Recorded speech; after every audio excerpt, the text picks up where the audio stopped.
করব না বলে সেই 14 মিনিটের ভিডিও হয়ে গেল।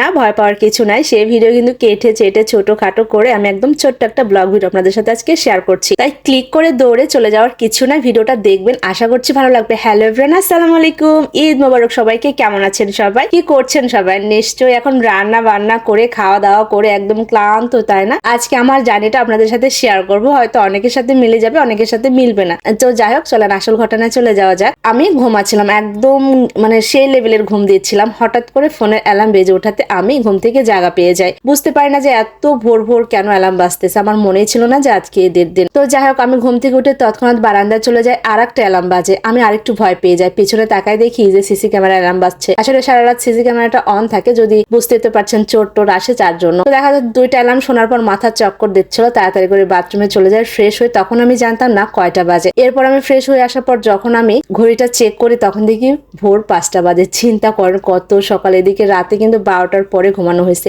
এত সকালে ওঠার পর আমার একটু মন মেজাজ কিছুটা খারাপ ছিল। হাজবেন্ডকে জিজ্ঞেস করলাম যে সকালে কেন অ্যালার্ম বাজলো, আমাকে বলতেছে আসলে নামাজের জন্য আমি অ্যালার্ম দিয়েছিলাম। তো সে অজু করে এসে পাশের রুমে নামাজ পড়াতে আমিও অজু করে এসে পাশের রুমে নামাজ পড়লাম। নামাজ পড়ার পর একটু পায়চারি করতেছিলাম উঠানের মধ্যে। এরপর আমাদের ছাগলটাকে উঠানের মধ্যে বেঁধে রাখা, তোকে একটু আদর যত্ন করে দিলাম। কেন যেন আমার ছাগলটা ভীষণ লক্ষ্মী, বিশ্বাস করেন মাত্র কালকে কিনে নিয়ে আসছি, কিন্তু এরই মাঝে একটা সুন্দর আপন আপন ভাব হয়ে গিয়েছে। কি সুন্দর মাথায় হাত দিলে একদম কাছে চলে আসে, খুবই ভালো। এবং আমরা ভেবেছিলাম যে সারা রাত হয়তো খুবই ডাকাটাকি করবে, বাট কোনো ডাকাটাকি করে নাই, খুবই সুন্দরভাবে সে ঘুম পেরেছে আর কি। তারপরে সকালবেলা আমাদের এখানে 8:30টার সময় জামাত ছিল। তো আজকে যেহেতু খাওয়া দাওয়া করে জামাতে যাবে না, তারপরে আমি রান্না করেছি। সে আমার নামাজ কালাম পরে তাড়াতাড়ি করে চলে আসে, আবার গেট খুলতে চলে গিয়েছে। এর মাঝে কিন্তু আমি গোসল করেছি, গোসল করে আমিও ঈদের নামাজ পড়ে নিয়েছি, আর একটু মাঝে সাঝে টুকিটাকি রান্না বান্না করতেছিলাম। আর সবচেয়ে মজার ঘটনা, এই ভিডিওতে আপনারা আমার ছেলে মেয়েকে দেখতে পাবেন না, কারণ তাদের ফুটেজ একদমই নেই নাই, কারণ বেলা ঠিক 10টা-11টা পর্যন্ত তারা আজকে ঘুমাইছে, যার জন্য কোনো ফুটেজই তাদেরকে নেওয়া হয় না। এখন ছাগলটা নিয়ে যাবে, এজন্য হচ্ছে সে ড্রেস চেঞ্জ করে নিয়ে যাচ্ছিল।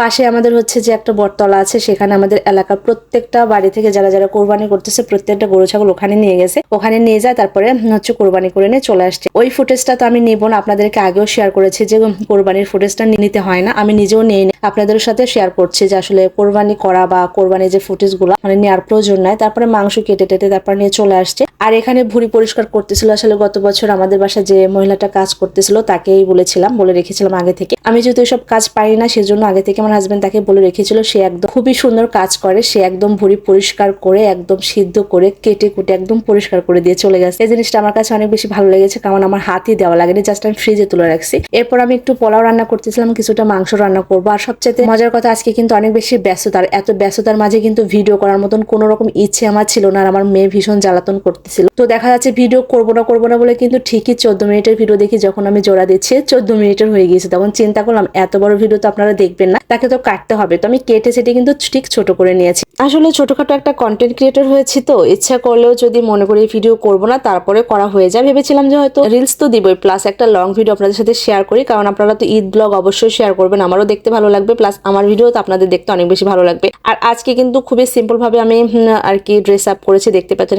দুদিন আগে যে ড্রেসটা বানাইছি সেটা কিন্তু পরে নিয়েছি, একদম সিম্পল একটা ড্রেস। বললাম যে গরমের মধ্যে এই ড্রেসটা কিন্তু অনেক বেশি ভালো, আমি খুবই কমফোর্টেবল মনে করছি, কারণ এই ড্রেসটা পরে সকাল থেকে কিন্তু আমি কাজ করবো, অনেক কিছু করেছি, বাট একদম গরম খুব একটা লাগে নাই। তো আমার এর মধ্যে কিন্তু আমার বিরিয়ানিটা রান্না হয়ে গেছে। পাশের চুলায় আমি কিন্তু খাসির মাংস বসিয়ে দিয়েছি। খাসির মাংসটা আমি হাতে মাখিয়ে রেখে কিছুক্ষণ রেখে দিয়েছিলাম, এরপর রান্নাটা করব। আর কালকে তো আমি বাটা মশলা করেছিলাম, আপনারা দেখেছিলেন। তো বাটা মশলায় রান্না করব বলে দেখা যাচ্ছে রেখেছি। বাটা মশলা রান্না করছে, ফ্লেভারটা যা মানে আসতেছে কি বলবো, অনেক সুন্দর লাগতেছিল। আর আমি মনে মনে ভেবে নিয়েছিলাম যে রান্নাটা অনেকটা সুন্দর হবে। তো মাংস তো কেটে নিয়ে আসছে আমার হাজবেন্ড ঠিকই, বাট বাকি প্রসেসিং কিন্তু আমাকেই করতে হবে, মানে ফ্রিজে টোপলা টোপলা করে রাখতে হবে, দেন আবার আমার ননদদের দেবো, সেগুলো আমাকে কিন্তু প্যাকিং করতে হবে। তো আমি সেগুলো প্যাকিং কখন করব কখন রান্না করবো এই চিন্তা করতেছিলাম। এদিকে সবারই ক্ষুধা লেগে গেছে, বিকাল কিন্তু 3টা বেজে গিয়েছিল। তো আমরা তড়িঘড়ি করে খেয়েছি। আর রান্না করার পর যে একটা সার্ভ করবো সেই ফুটেজটা নিবো, সেটা কিন্তু নেওয়ার সুযোগ ছিল না, কারণ খুবই তাড়াহুড়ো করে খেয়েছি। আর এরই মাঝে কিন্তু আকাশে দেখতে পাচ্ছেন প্রচন্ড মেঘ, আর আমার হাজবেন্ড ননদদের বাসায় হচ্ছে মাংস দিতে যাবে, বাট হচ্ছে এত বেশি বৃষ্টি চলছিল কি বলবো। শেষ পর্যন্ত কিন্তু সে